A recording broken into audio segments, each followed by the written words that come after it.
Je suis ravi de vous retrouver. Vous avez le sens de la synthèse, Jacques Attali. J'ai tellement de questions à vous poser qu'on va essayer d'avancer simplement ensemble pour les auditeurs de Radio Classique et ceux téléspectateurs de LCI. D'abord, est-ce que la France, c'est le grand malade économique de l'Europe? Parce qu'il faut d'abord faire un constat de base, autrement on comprend rien. Non, pas du tout.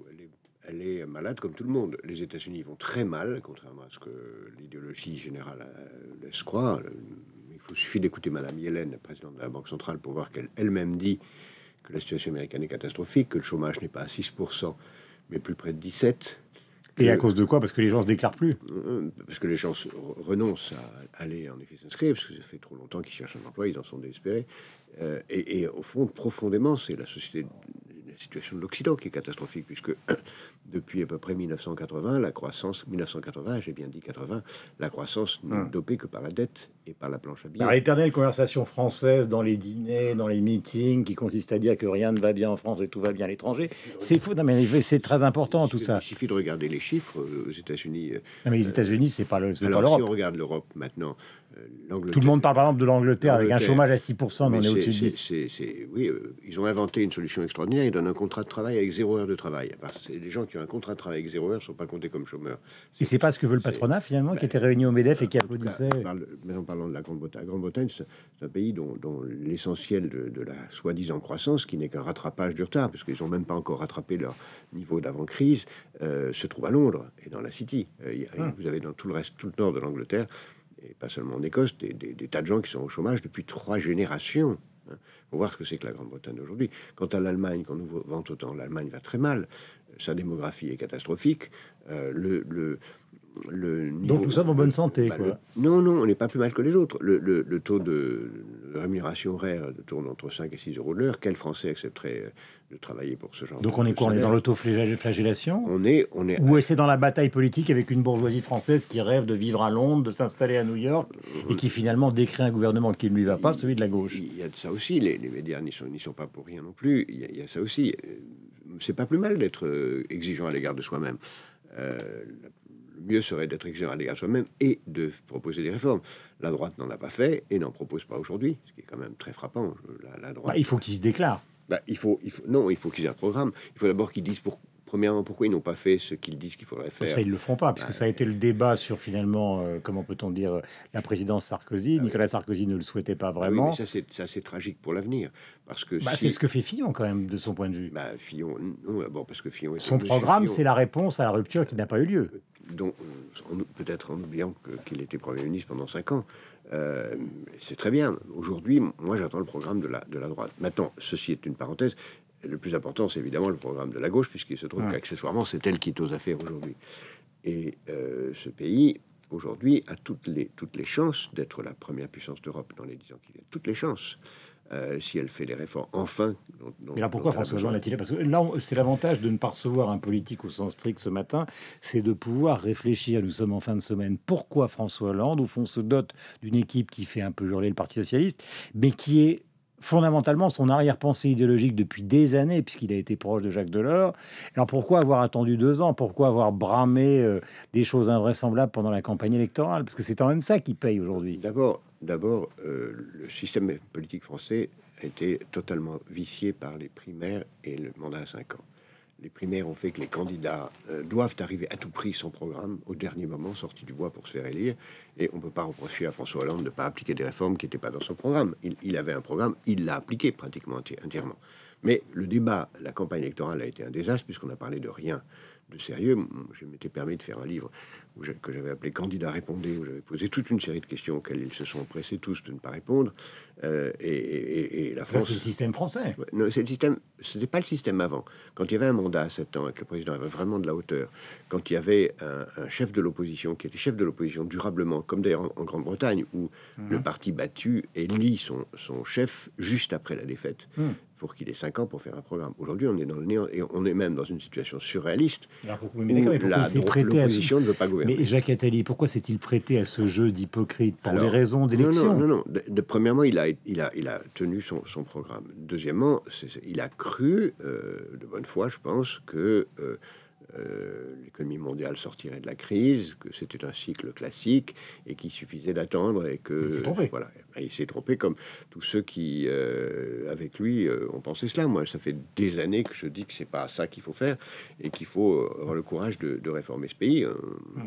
Mais est-ce que je prends un exemple concret parce que c'est dans l'actualité d'aujourd'hui. Dans ces conditions-là, si vous parlez d'une certaine forme de lucidité, pourquoi avoir laissé en tant que patron, au fond, c'est simple, quelqu'un comme Cécile Duflot faire une loi logement qui ne faisait qu'aggraver le logement?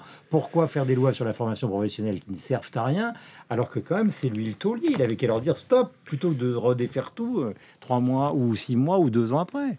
Oui, c'est une bonne question. C'est une bonne question et on pourrait allonger la Donc liste. C'est quand même de sa faute. On pourrait allonger la liste des choses qui auraient pu être faites avant. Elles auraient pu être faites sous Jacques Chirac, elles auraient pu être faites sous Nicolas Sarkozy, qui avait... Non, mais c'est quand même important de rappeler que Nicolas Sarkozy a eu sur la table un document avec 315 propositions et qu'il aurait pu... Attali. Qui était une commission bipartisane, dont le rapporteur général est maintenant un peu plus visible. Emmanuel Macron. Et qui... il aurait suffi qu'il l'appliquât pour que la situation de la France soit aujourd'hui radicalement différente. On sait que l'un des problèmes de Nicolas Sarkozy face à ses concurrents, c'est justement à un moment d'être obligé, ou en tout cas de parler des décisions politiques qu'il a prises. Ça va être son tour s'il revient. Mais là, je vous parle de François Hollande parce que... Non, mais vous avez raison. Pourquoi il a laissé... Je prends la loi Duflot ce matin. Pourquoi il a laissé une alliée faire une loi qui, semble-t-il, à leurs yeux, est absurde, alors qu'ils savaient qu'ils allaient dans le mur? Je pense qu'il ne le savait pas à l'époque, même si certains ont pu le lui dire. Et voilà, il y a un moment où les équilibres politiques portent plus que la raison. Mais peut-être aussi fallait-il prendre le temps nécessaire pour faire accoucher ce pays de ce qui aujourd'hui paraît une évidence. Nous n'étions pas très nombreux dans les années 2005, 2006, 2007, jusqu'à la semaine dernière, pour dire qu'il y avait un big bang de réformes qui était nécessaire et que la droite comme la gauche devait le faire. Maintenant, ce que je dis aujourd'hui est d'une grande banalité ou unanimisme, mais la question n'est plus de rester à cette idéologie-là dont nous sommes en train de parler. La question, c'est qu'est-ce qui se passe de concret d'ici au 12 septembre, c'est-à-dire demain matin, pour que ces réformes portent. Parce que le 12 septembre, je le répète, ce que j'ai dit à plusieurs reprises la semaine dernière, le 12 septembre, c'est la trajectoire budgétaire qui doit être mise sur la table. Budget 2015. Le budget 2015 sera à ce moment-là prêt. On aura 2015. Après, en 2016, c'est juste avant les présidentielles. Ce qu'on n'aura pas fait en 2014-2015, on ne pourra pas le faire en 2016. Donc, c'est en 2015 que tout doit être fait. Et 2015 se joue avant le 12 septembre. Donc, la clé aujourd'hui, c'est de savoir qu'est-ce que ce gouvernement va mettre sur la table comme réforme et comme structure budgétaire dans les 15 jours. Voilà, c'est là que se joue. Tout ça, c'est dans la main en partie d'Emmanuel Macron et du président de la République. Emmanuel Macron est ministre de l'économie et de l'industrie. Il n'est pas ministre des Finances. Il n'est pas Premier ministre. Il n'est pas président de la République. Donc, ce n'est qu'une des dimensions du sujet. Alors, puisque vous posez la question, répondez-y. Eh bien, je le dis depuis de longues semaines. Il y a un nombre de réformes considérables qu'il faut annoncer maintenant. Il faut faire... Et ça fait longtemps que je le dis aux autorités publiques. Donc, je dis publiquement ce que je leur ai dit depuis longtemps en privé. Il faut renverser la table, il faut annuler la loi Duflot, il faut donner des avantages fiscaux nouveaux et très spécifiques au logement, en particulier sur le terrain à bâtir, sur le permis de construire qui doit revenir au préfet. C'est ce qui va se passer cet après-midi, semble-t-il. Je pense qu'en effet, un certain nombre de choses que j'ai proposées et d'autres qui sont d'évidence seront faites cet après-midi. Ça, c'est une première dimension. La deuxième dimension, c'est qu'il faut remettre en cause, et ça, je ne sais pas si ça sera fait à temps, la loi sur la formation professionnelle. Oui, c'est ce que j'évoquais tout à l'heure. Je vous le dis, la loi... Mais c'est une catastrophe, cette loi. Elle ne marche pas, elle coûte une fortune. La loi sur la formation professionnelle est aussi mauvaise que la loi sur le logement. Et il y a là 32 milliards qui sont gaspillés. Cette nouvelle loi va continuer ce gaspillage. Elle exige, pour être mise en œuvre en 2016, imaginez-vous, 75 décrets d'application dont on n'a pas pris le début du commencement, qui vont paralyser la formation professionnelle. C'est ubu, parce que quand on sait que la formation, c'est le secret de l'emploi, qu'on est dans une modification de l'économie qui fonctionne sur le numérique, si les gens ne sont pas adaptés à ça, ils ne trouveront pas d'emploi. Et voilà pourquoi il est essentiel, et je le répète depuis maintenant... presque 2 décennies, il faut consacrer l'essentiel de l'argent de la formation professionnelle, la formation des chômeurs. Tout chômeur formé n'est plus un chômeur. Ça, c'est la clé. Sur les 32 milliards, comme cet argent est entre les mains du patronat et des syndicats qui ne s'intéressent pas aux chômeurs, puisque ils ne sont pas membres de leur paroisse, seuls ceux qui travaillent sont membres de leur paroisse, on ne consacre qu'une somme dérisoire aux chômeurs. Donc, il faut remettre en cause cette loi, et malheureusement, on ne va pas le faire. Je pense qu'on ne va pas le faire parce que c'est une loi qui est le résultat d'un accord de partenaires sociaux. Vous l'avez dit au président de la République? Je l'ai dit publiquement, donc ce que je dis publiquement, c'est ce que j'ai dit en privé avant, évidemment. Et il vous répond quoi? Ça, il faut lui demander à lui, mais moi je considère qu'il y a là, on est en train de perdre un formidable instrument de réduction du chômage. Est-ce que vous considérez que la banque... Et il y a beaucoup d'autres, et il y a beaucoup d'autres choses à faire dans la réforme, dans la simplification administrative, dans la réforme de l'État. Et puis, une chose très très concrète, le déficit budgétaire en 2014, je ne sais pas combien il est, en 2015 non plus, mais il faut en tout cas que 2015 soit moins que 2014 et que 2014 soit pas plus élevé que 2013. Et pour arriver à des choses aussi simples que ce que je viens de dire, il va falloir que d'ici au 12 septembre, on annonce beaucoup d'économies et peut-être des recettes nouvelles. Vous croyez que ça va être fait? Si c'est pas fait, on va continuer à avoir un État qui dépense 25% de plus que ce qu'il gagne.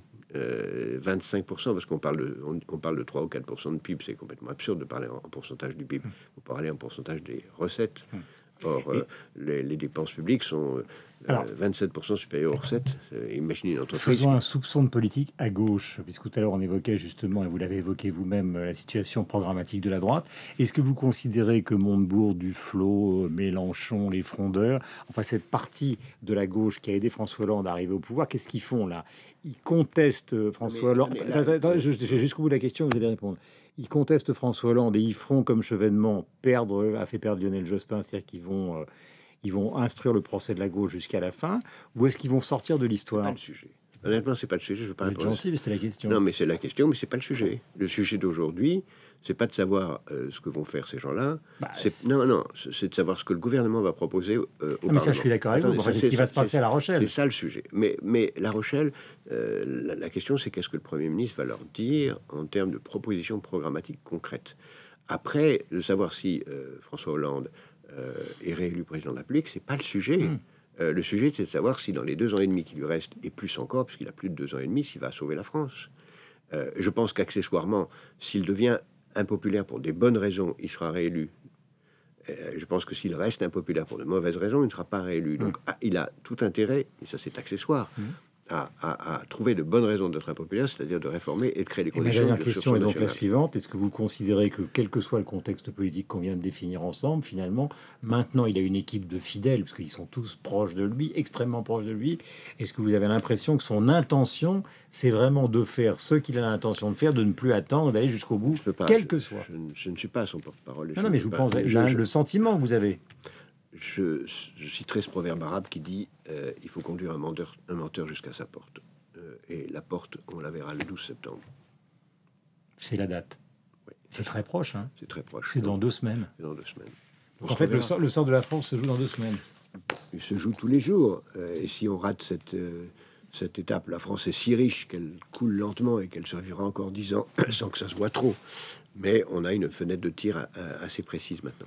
Merci beaucoup, Jacques Attali. Je rappelle que vous avez donné un rapport sur la francophonie, que vous êtes le président de Planète Finance. Et accessoirement, mais c'est important parce que nous sommes aussi sur l'antenne de Radio Classique, à vos heures perdues, mais qui ne sont pas perdues, chef d'orchestre. Dans un instant, donc, la suite de l'actualité sur LCI et sur Radio Classique. Bonne journée à vous. Merci.